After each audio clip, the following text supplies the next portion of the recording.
banyakkan selawat. Ya. Barang siapa yang nakkan ketenangan, banyakkan selawat ke atas junjungan besar baginda Rasulullah sallallahu alaihi wasallam. Selawat ni sangat ajaib. Sangat-sangat ajaib. Ya.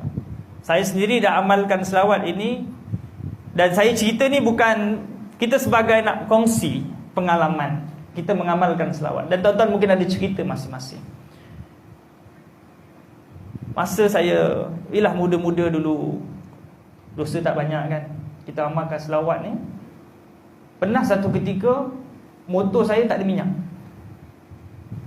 Saya selawat, balik rumah mak tanya, kau naik motor siapa? Motor kita. Kan motor tu tak ada minyak.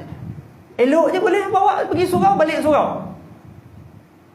Tapi saya tahulah amalan waktu masa bawa tu duk selawat je, selawat. Allah. Tu nombor satu. Yang kedua, saya pernah pergi gig lipat. Bila gig lipat terus selawat. Selawat sebab apa kepercayaan saya dengan selawat?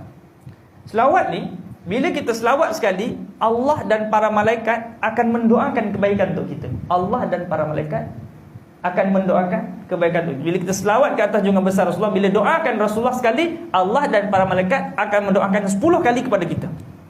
Betul tak? Ini dia. Jadi keyakinan yang kuat dengan berkat selawat ni, datang pertolongan Allah. Jadi dia sebenarnya tentang keyakinan.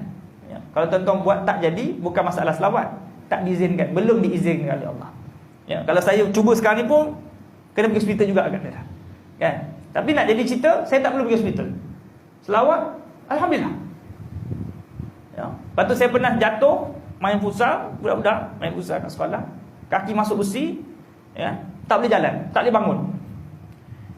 Jatuh je, selawat terus, Allahumma salli ala sayyidina Muhammad, hembus, jalan macam biasa. Ini pengalaman. Setiap orang ada cerita sendiri. Kan kadang-kadang kita tengok jalan raya lampu lilap. Saya pun sedekahkan selawat. Allahumma salli ala sayyidina Muhammad. Ting hidup. Bukan saya hebat, Allah yang bagi dengan berkat selawat. Itu pengalaman saya. Tuan-tuan mungkin ada pengalaman. Ya.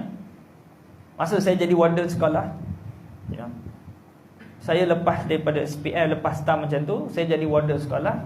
Jadi saya tak ada kemampuan, saya tak ada lesen kereta nak bawa pelajar-pelajar ni pergi ke hospital, pergi klinik.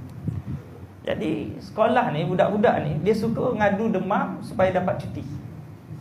Tapi zaman saya jadi warden tak boleh. Tak boleh pergi mana-mana. Sebab saya tak boleh hantar dia orang pergi klinik. So tak ada. Jadi yang saya boleh selawat je lah.